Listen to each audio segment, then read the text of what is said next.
Yeah.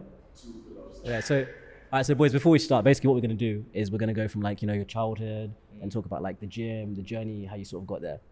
Yeah. So it's gonna be like maybe 45 to an hour. Oh, what do you reckon? 45. Yeah, but wait, Right, let me do. Bro? Rhotimmi. Rhotimmi. Rhotimmi. Bro, you've had your episode, bro.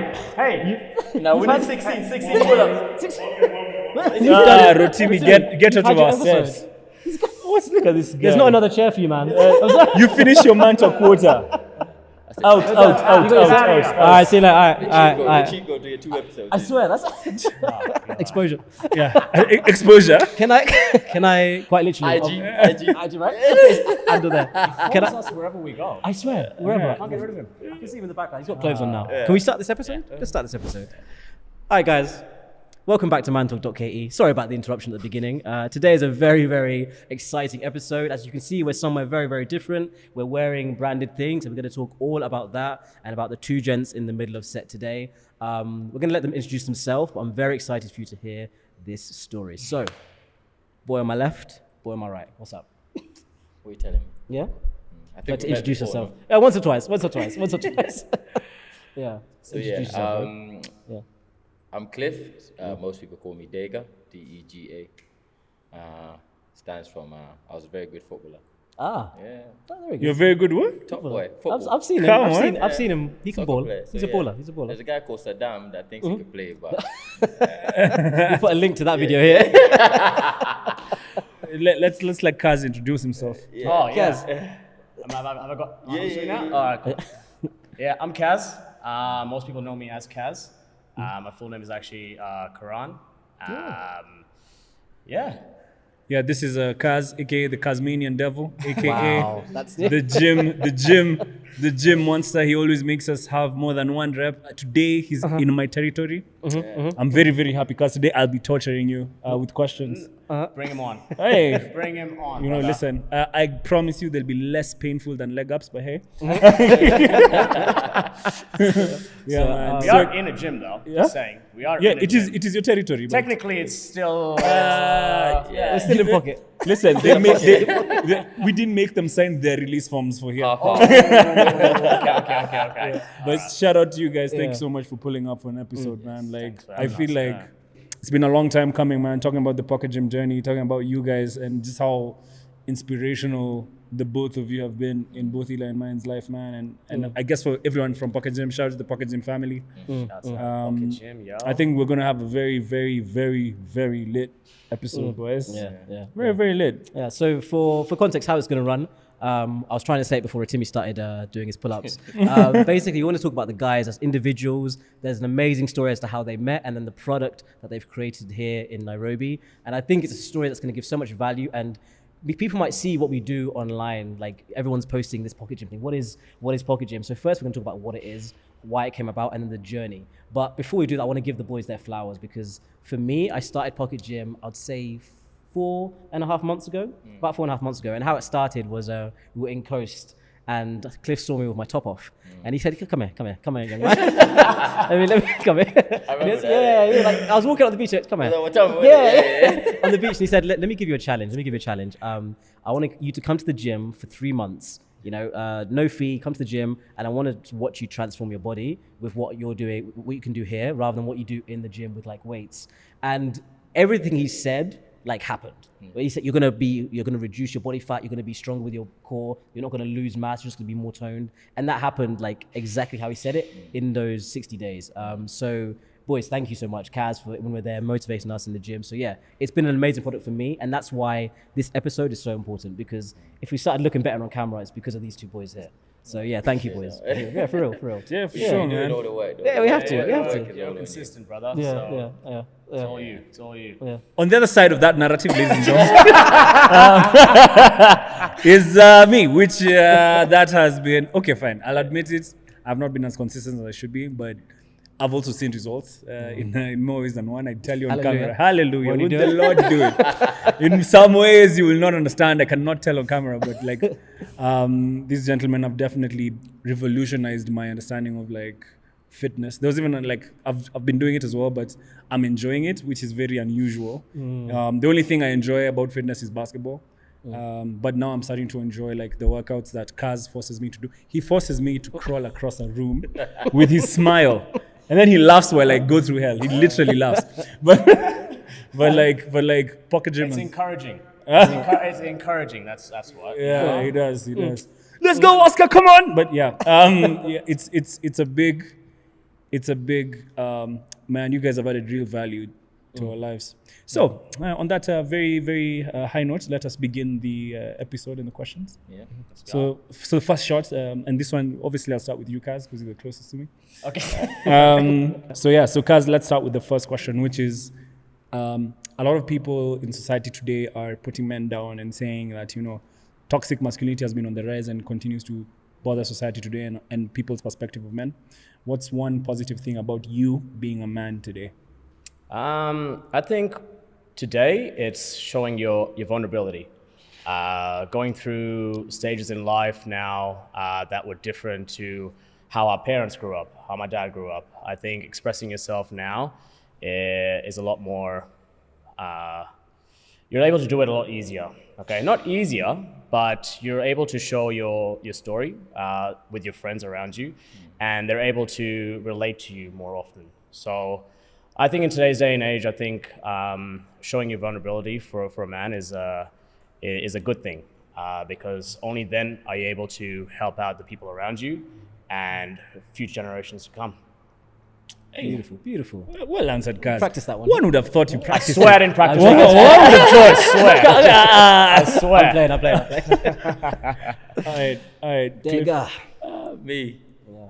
Same question, yeah? Same question, man. Yeah. So for me, hold on, repeat that question again one more time. I mean, Kaz sounded so good. I was like, You got lost in the answer. Yeah. So the question is, what's the most positive thing about you as a man? Given that in society today, the narrative around men is so negative, man. Like everyone's saying how men are toxic and stuff, but what's positive about you? For me personally, I'll say I like to inspire people. Like for me, there's a lot going on in life, and everyone's got their own like path. Everyone's doing different things. But for me personally, if I could say one thing, I like to inspire people. That's my only thing in life. I always say, if I can be a positive in your life in any way, sort of form, that's enough for me. At the end of the day, we're only here for a certain time. It's we're actually not going to live long enough. Yeah. They say actually humans we're supposed to live 150 years. So 80, 90 is way too short. So for me, definitely the time that we have, I just try to use as much. What can I do? It's about what you're going to leave. Like I was just saying to Rhotimmi and even Kaz earlier, these kind of things. That one day our kids are gonna see this and be like, yeah, this is what you did. I mean, it's way more than. For me, it means everything to just do something. Just because of my past and everything I've seen a lot. So for me, it's just how can I inspire people and be a positive in everyone's life. 100%. And I have to say, you're actually testament to that. Like you live that every day. The fact we're here is because you've been a positive influence on like everyone on set. So I want to actually jump into that story. You mentioned you've seen a lot, etc.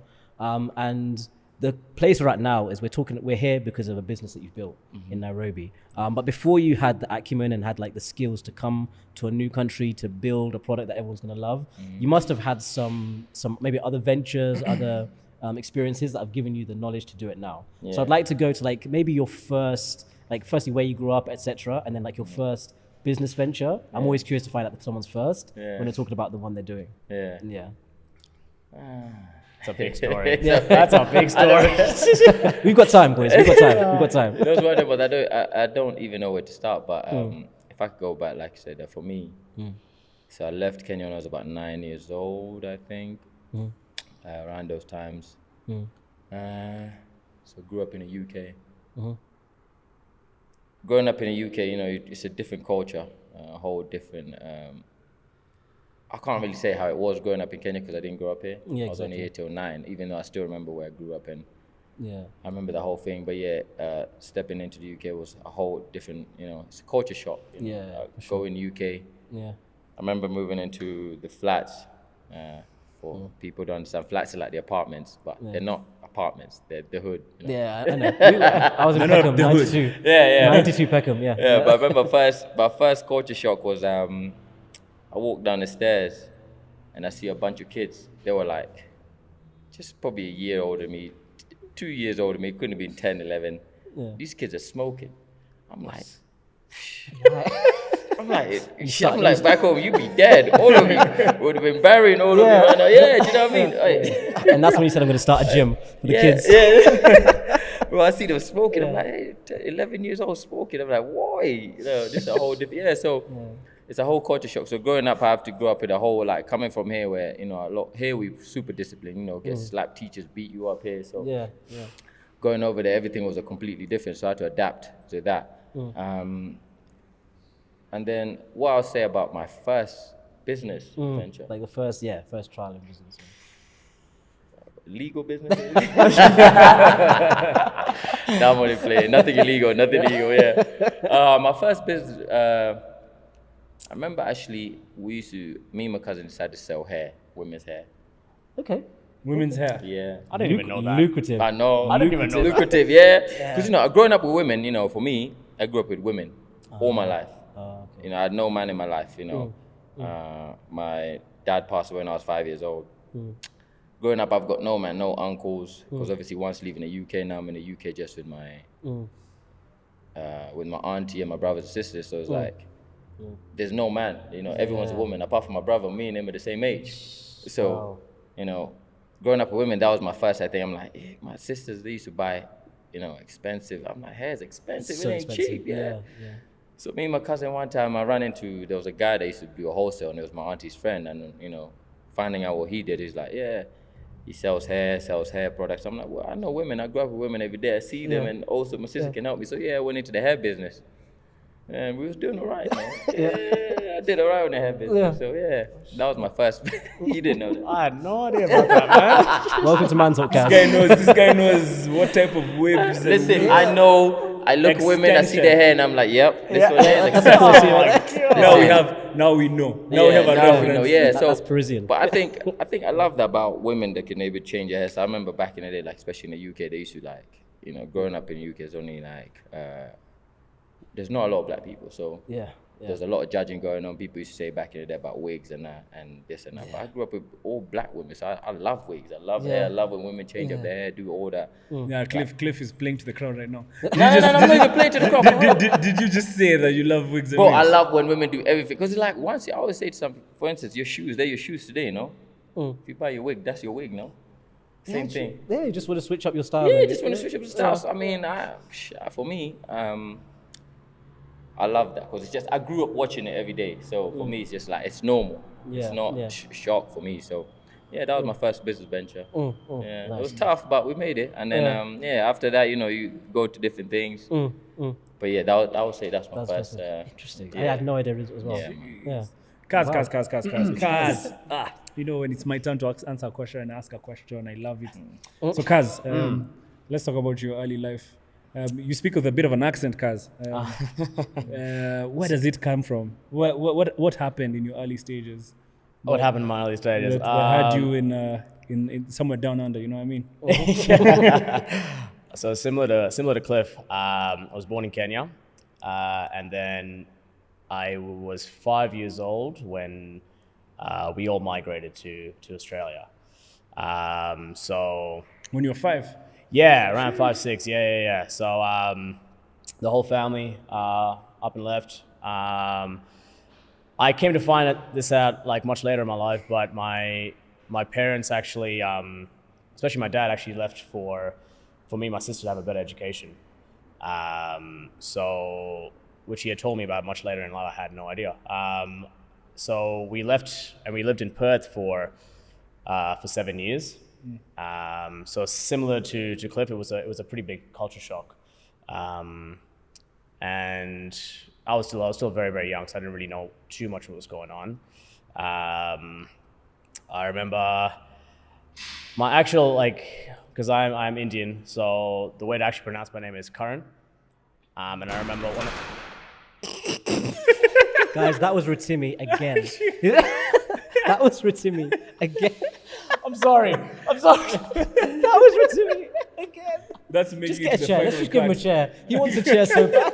Did he walk into the door? He He walked into the door. He walked into the door in the middle of this shoot. We're not editing it out. No, we're not editing We're it out. not editing that Oh, out. Rhotimmi. We're not I editing. wish I recorded that one. No, Just to because let I you guys saw know. it happen also. Oh my god. As a We keep- disclaimer, yeah. you guys know we keep our windows clean. Yeah, there Super clean. You can't see, right? Sheesh. we go. That is ridiculous. He Oh, walked God. right into it. Wow. Damn, I wish we recorded that. He walked right into it. He walked right into it.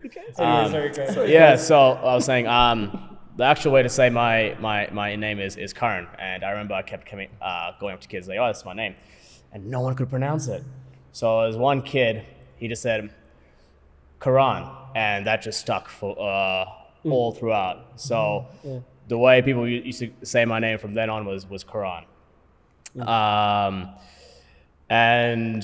And did, yeah, so not as entrepreneurial as Cliff. I was never really business mindset kind of thing. So I was go to school, get a job, you know, the normal way to go. And then I came to realize much later on that that just wasn't for me. But how did you get there, buddy? How did you get there? Because I feel like the whole get Yeah. an education, get a job is something that a lot of people like really follow, like Yeah. especially in Kenya, really religiously. Yeah, I think coming from an Indian background, you know, my mom and dad kind of instilled that in me. That's just the way the culture is, especially, you know, with, you know, African culture, Indian culture. A lot of cultures are like that. You know, they want to go out a lot with the traditional route, and I was totally for it. Unfortunately for my parents, I wasn't the smartest kid in school. So in high school, I was. What actually happened was when we moved to Melbourne, we were doing good, and my dad got a call from his father, my grandfather, and he was unwell. So my dad decided to pack up and come back to Kenya. And because my sister was still, she had just started university, she ended up staying. And I came back to Kenya with mom and dad. And that was one of the hardest times in my life, just because I've been in Australia most of my life. I kind of grew up in a developed country, and to have that now coming back into Kenya, and I was in year 7 at the time. I was in year 7 at the time, came back, hated it. It was a really, really bad time for me personally, especially going through the changes I was going through. I was also very unfortunate looking in terms of my body. I was what you call like a pear shape. I was like this, and I went like this. So that was the first time I actually got bullied quite a bit. I went to Oshawa. I went there for 2 years. They're bullying in Oshawa. Oh yeah. Ian knows. Ian actually goes to the gym now. He was in my year level. Yeah, he was in my year level. He kind of knows. I was bullied quite a bit. So those 2 years were pretty hard. And then, luckily, I was an Australian citizen, so I ended up coming back to Melbourne, and pretty much just went from there. So my sister. Shout out to Deeth. She was 18 at the time, and she pretty much raised me from there. So I was 15 when I went back, and I remember the time where, you know, she was paying the rent, working 2 jobs, and doing her masters at the same time. So At 18, she was how old? she was 18, 19, yeah. What? She was doing all, and then taking care of her little brother. And I was a mess as well. So like I was not easy to take care of. So she was supporting me. So I always she's forever in my heart for that. She really raised me for those years. Put up with all my nonsense. So And after that, she decided to come back to Kenya, and I ended up staying in Melbourne. That's kind of a brief story of like from early to kind of late. And then when she had left, I was 18, 19. She wanted to come back and spend time with mom and dad. Similar reasons why I came back after. But that kind of ties into like my story of coming back to Kenya, which we can, I guess, talk about later or now, I'm not sure. Yeah. But yeah, that's kind of like a small, okay. yeah, kind of all over the place. Again, I didn't know that. This is news. I'm learning as we're here as well. Yeah. A lot of people don't know that. Yeah. I'm curious. So that's like how you ended up coming back. I'm now curious with Cliff, how you ended up coming back to Kenya, because I know it's been quite recent. Mine's recent. So I'm curious to know, We have like, very similar stories, by the way. serious. That's Very what I'm noticing. similar Leaving early, stories. going, coming back. So how did you come back? So me, I came back by mistake. I'm not even gonna lie to you. It was not voluntary. Bro, so for me, I say, but I mean, it's a blessing because I think Corona, I know for some people who have heard the story, Corona, I think for me, Corona is the biggest blessing. And like, the best things ever happened to my life because it brought me back home. It brought me back home. So I mean, I'm in the UK, I'm doing my thing, you know, you're out there. What happens is when you're like, and I say this now to a lot of my friends, when you're somewhere, like your head is just so focused on what you're doing, you know. And for me, like I said, I left here when I was young. So my family, we have a house over in Nyayo Estate. You know, I don't know if anyone knows, but yeah, it's quite far from where we are now. So we used to come home to like Nyayo Estate, but we'll stay like one day, then I'll go straight to the village.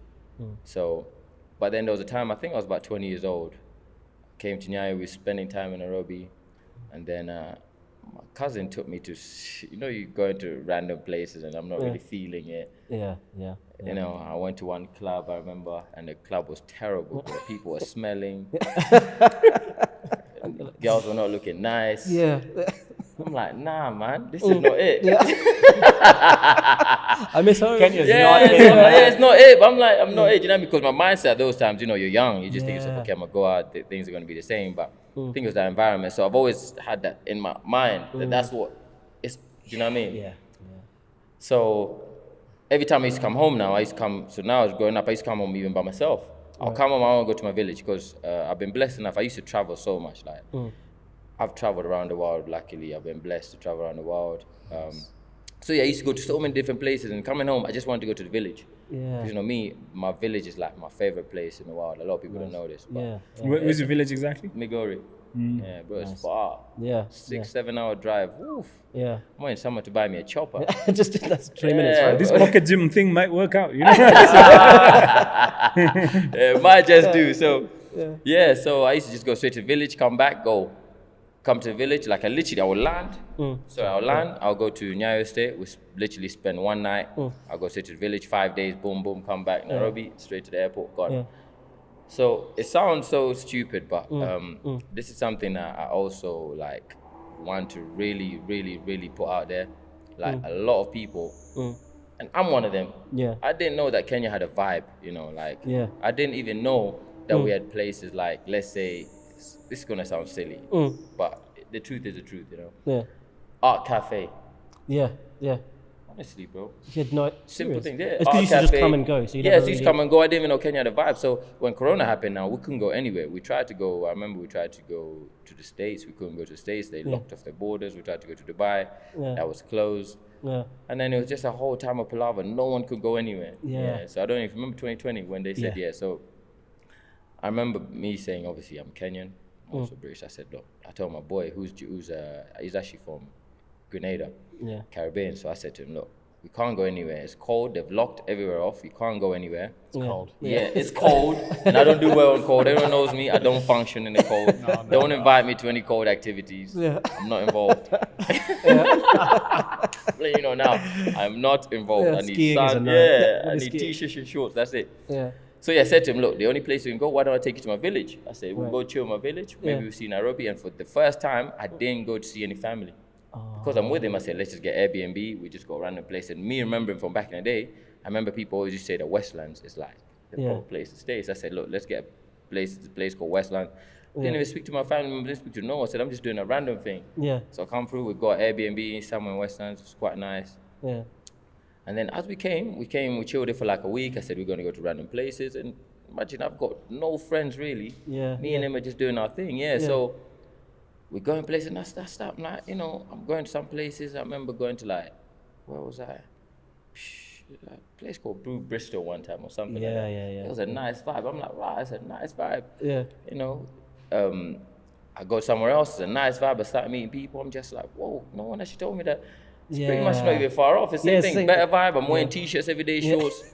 Bro, I'm like, bro, this is their life. Yeah. UK, my people over there struggling. They're locked indoors in the cold. I'm all laughing. I'm like, yeah, but I'm living their life. So I started thinking to myself, right. So I remember I used to stay in the West End, so I started training in the morning in the class, and then I met one of my first friends. Actually, shout out to my friend. It's probably actually one of my first friends in Kenya, CNG. Really? Oh, that's how you get CNG. I had to say. Wow. Yeah, that's how to say. So there was a guy on my apartment I was living in. He was another DJ called DJ Tech. So he introduced me to. One time we was chilling, and then they were chilling outside the building. When we was training, me and Jay just finished a hard body session. I'm talking about saying class. We came out pumped. Yeah. So we go out. I just see Tech. I went to say hello to him quickly as I go. I see CNG was all sitting there. So I said, yeah. Introduced me to C. We spoke for a little bit, and he said to me, yeah. I said, bro, come train with us in the next minute. We started talking to C. We linked up the next day, and then we started training. He came through, started training. Because me, one thing I like to do, like I told you, the only thing I really care about, especially like things like IG, I use it just to inspire people. Like, it's not really for anything else. I inspire people back home. I let them know, like, look, Kenya's a vibe, but also here, just for fitness. So I started posting every day, and then CNG next minute, another friend comes, another friend coming. Yeah. Every day now we're training, more people start coming because they kind of like the type. And this type of training is because, Poket Gym started in 2019, which is another story, but it's the type of training that we do, which is just a vibe type of training, and it's a whole completely different thing. Yeah. So you started training, more people coming in, and then before you know it, we were getting kicked out. 20 too many people. Yeah. All the time, 20 people lining up outside the apartment blocks. The security's like, nope. Yeah, people are complaining, tenants are complaining, like there's two, because we used to pack up the gym, like in my old small apartment, the whole gym, boom. So just how we're doing it now. Yeah, exactly. Yeah. But yeah, so like I said, coming back home was just, honestly, if I could tell you, it was a mistake, but it was the best mistake. It was not even a mistake, it was meant to be, because I always say Corona came for me, I don't know about the rest of the world, but it came for me. So I'm curious, so like when you started seeing people coming in, it's getting packed, was that when the business idea clicked, or how did that go? No, because I mean, the Poket Gym was already running in the UK. Started in 2019. Okay, yeah. So the whole idea. So wait, that's new. Yeah. So Poket Gym is actually this gym. Yeah. Actually exists in the UK. Yeah, it existed until I had to kind of close off shop for a little bit because now I can't be two places at the same time. Yeah. So what happened? It started 2019. Early 2019. The whole point of Poket Gym was like we created a bag that's got all the training equipment inside, resistance bands, ab rollers. And we created all the workouts. So what happens is you can use it anywhere that you are. You don't have to be in a gym. Because I wanted to do a gym even in UK, but to do a gym in the UK, you need it's a lot of money. Yeah. Your pockets needs to be heavy. Yeah. Shout out Poket Gym. Shout out to Poket Gym. Yeah. Pockets be heavy. Yeah. So I said, we're gonna start that way. We're gonna just grow our way up until one day we get to the gym level. So we did a package for schools, colleges. So we were selling our gym equipment to colleges and schools that had contracts with them. And then I'll go into schools. So it was really picking up. 2020 was going to be our best year, actually. Just before. Just before. So 2020 we were picking up, we're nice. Yeah. I even went to Dubai, had contract with school in Dubai, shipping stuff to them. So I did a whole curriculum for the schools. And then 2020 comes in, the whole world changes. Bam. Lockdown. Wow. We had trainers that was working with us as well. So we were doing a whole lot. And then that's when we decided to go the app route. We did the app route, and there was still a lot of things that were not working. Another lockdown 2 came in. And obviously now we're just like, what do we do? And then here come December, I decided, look, let me just put everything down. When the world comes back to normal, we'll carry on. So that's when I came to Kenya, found out there's a vibe here. And in all honesty with you, I was like, when I first came to Kenya, I was like, I didn't actually, because my cousins, I go for more people telling me, you know, and Yeah. I go for more families. And like, Kenyans are not really into fitness like that. They're not really, because weirdly, I'm like kind of like the only person in family that's into fitness. Oh. Yeah, Okay. Yeah. weirdly. Like me and my brother used to play football heavy. So Yeah. my brother, but after football, my brother really wasn't fit. He would go to gym, he would do his bench, Yeah. and Yeah. you have a big chest, and Yeah. you call it that's it. And But that's- yeah, Yeah, but yeah. fitness-wise, I'm pretty much the only one that's like, fitness saved my life really, because you know, like I said, I've been through a lot in life, Yeah. Yeah. and if it wasn't for fitness, I'll be in a much different place. Yeah, so fitness really, really changed my life, like Yeah. on a different level. So Yeah.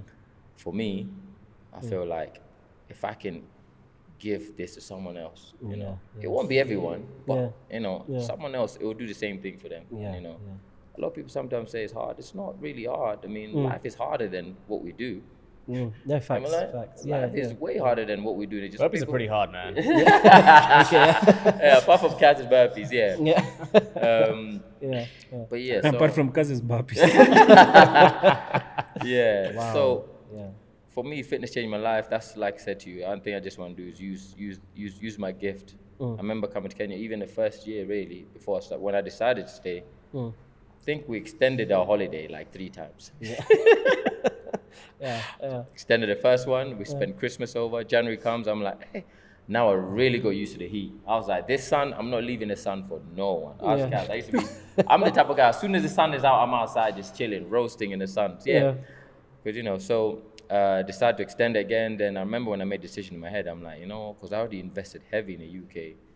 I've done a lot already. So I'm like, to make the decision to come over here, I just looked at it like, now I can do this with my people.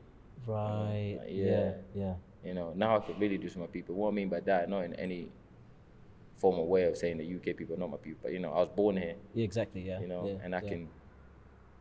can really do a lot here. You know? So for me, I was like, yeah, it's time. So I had to go back to the UK. Went back for about 5 weeks, 6 weeks. Came back, and I think that's when I met. Did I meet you before UK? Before. Yeah, I remember. So I met Kaz actually before Yeah. the UK, and I said, yeah. So listen, how did you guys meet? That was the next question. Yeah, how did you Like, Kaz, Kaz, please. Yeah. Yeah. It's Tell us a it's story. Funny old story. First of all, how did you even leave Australia to meet Yeah. Cliff? Yeah. Ah, man. What a story. I love the story. Yeah. I love it. So Yeah. So pretty much, you know, where I left off, when my sister came back to Kenya, I was on my own, and boy did I have fun. Not gonna lie, it was those, like, you know, you just turned 18, 19. You know, I had dropped some of the baby weight, which was nice. There we go. So, and I just met who I call my best friends back home. I had just started forming good relationships with all of them. So went through that, you know, early 20s, at a time in my life with you know, the usual, you know, partying, going out, having fun, not caring about university at all. Yeah. Yep. Really sorry, mom and dad. Yeah. Really screwed that up. But I went through all of that.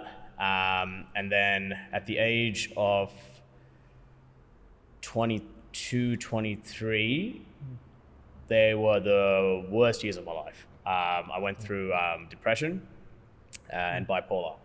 At the start of it, I think whenever someone goes through these kind of things, you kind of, especially for a guy, I'm not too sure.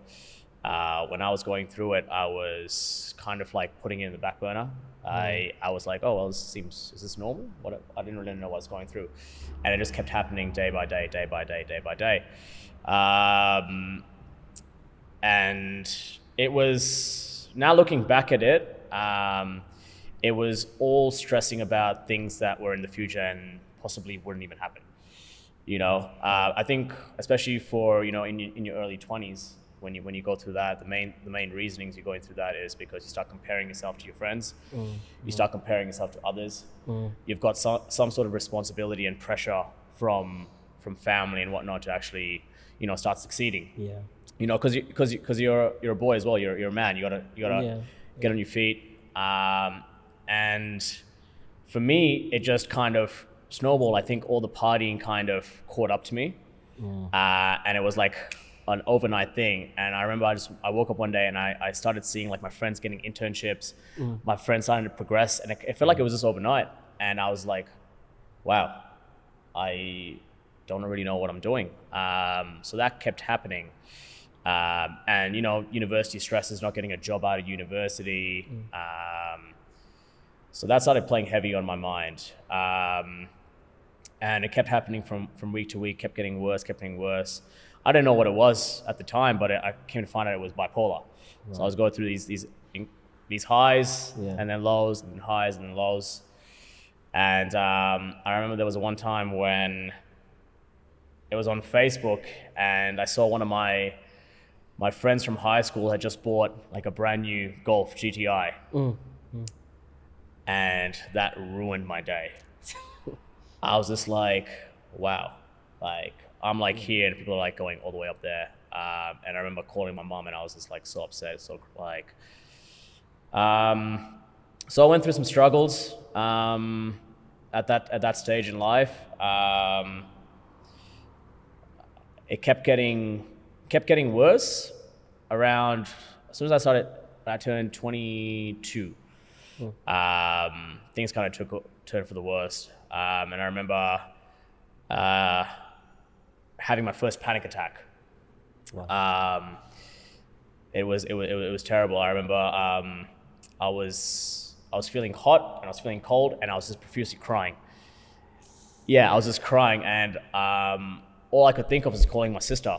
And I called my sister, and she's all the way in Kenya. Like, I don't know, like what can she do? So I decided to. And she did the best she could to kind of snap me out of it, but it didn't really work. So I remember that day I was like, look, I give up. I'm going to the doctor, seeing what's what.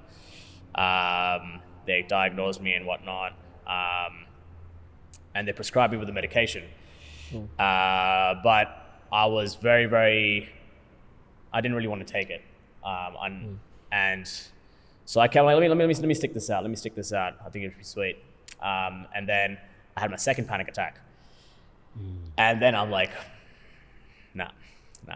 So that's when I let me go. I don't know what the prescription was. I can't remember. But I remember going to the doctors. I'm like, yo, this is what I need. Like, give this to me. Kind of like a last resort kind of thing. Like, let me just give in. And I remember going to the counter, them giving me the prescription, and the bloke was reading me like the side effects. And he just kept going on with the side effects. Like, he kept just going on and going on and going on. And I'm like, this sounds worse than what I've already got. Yeah.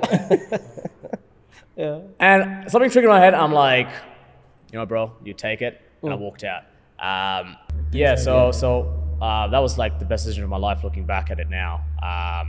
So I walked out, and it still wasn't easy, don't get me wrong.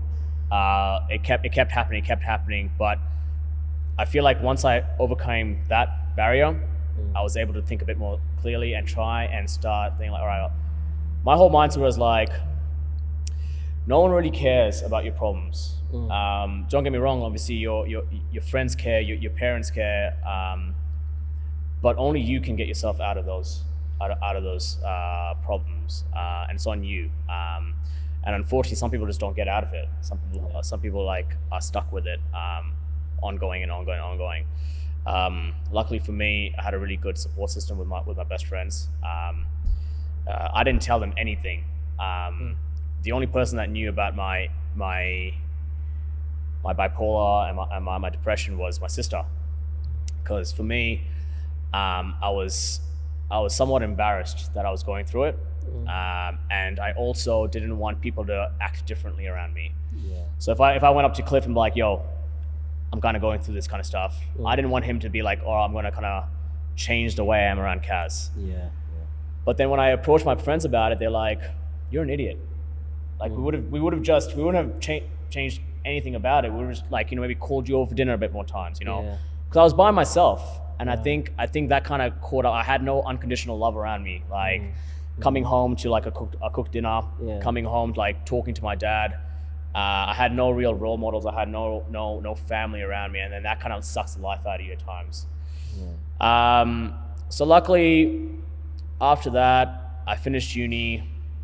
luckily got a job straight out of uni, which I was like, things kind of started picking up. And then I moved out with my best friends. And I think everything started going well from there. So I was working for Uniqlo at the time. Started off in on the floor in the retail space. Worked my way up into inventory management, and again progressed in a short amount of time. I thought I was enjoying it. I thought I was doing everything right, and they kept dangling promotions in front of me, and I kept taking them. And towards the end of it, I realized I was working 60-hour weeks, and I wasn't enjoying what I was doing. I was miserable. So again, that cycle of me getting into that kind of depressive state was starting to come back again. Because I was leaving home early, coming home late, and sometimes I was so mentally exhausted. Like when I came home, I started to take like some of my frustration out of my friends and my family.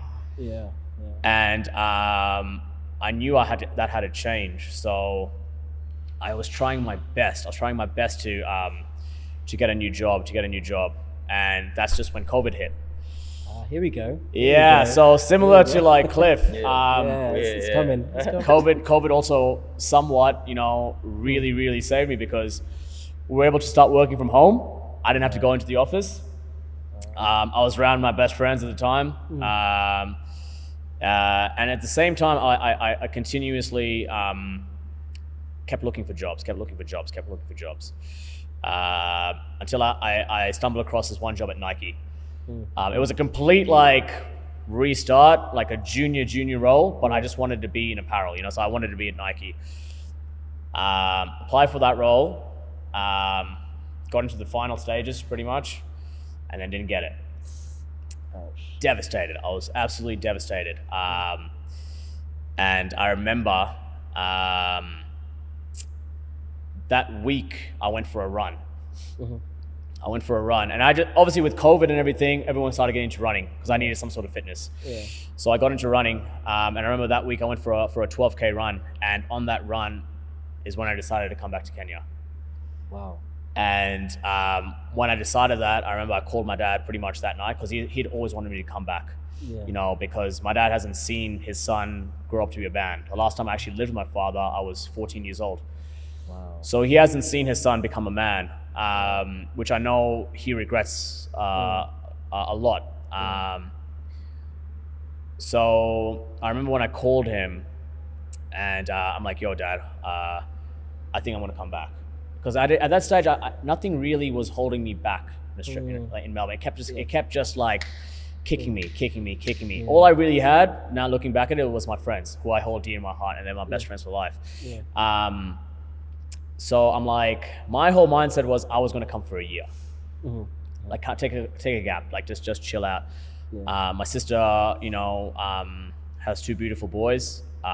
They don't know who their uncle is. Wow. So I didn't want to live that life. So I remember I called my dad. I'm like, "Yo, Dad, I'm coming back," and he was so happy. He started crying. And me and my dad, obviously Cliff knows, like me and my dad are like super close, like very, very close.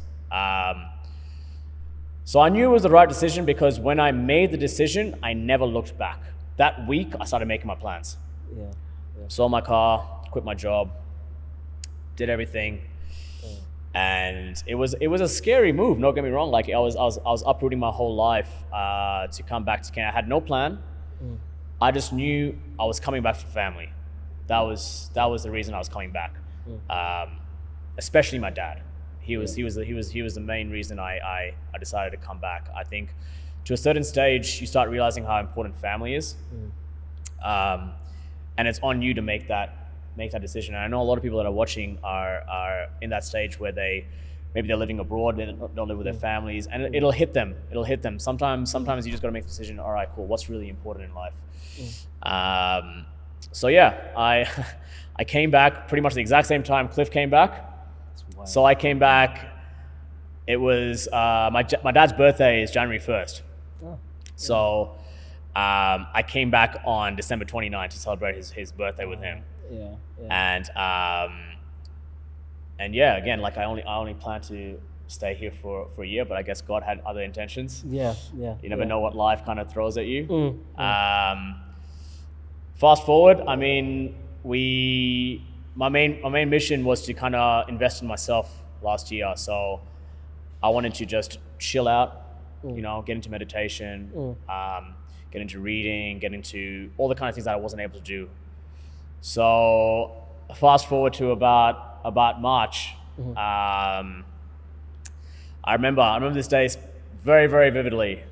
I had just woken up. I had done about like a half an hour meditation. I was like, Usa. I was so relaxed, right? And after my meditation, I decided to go to Karura for a run.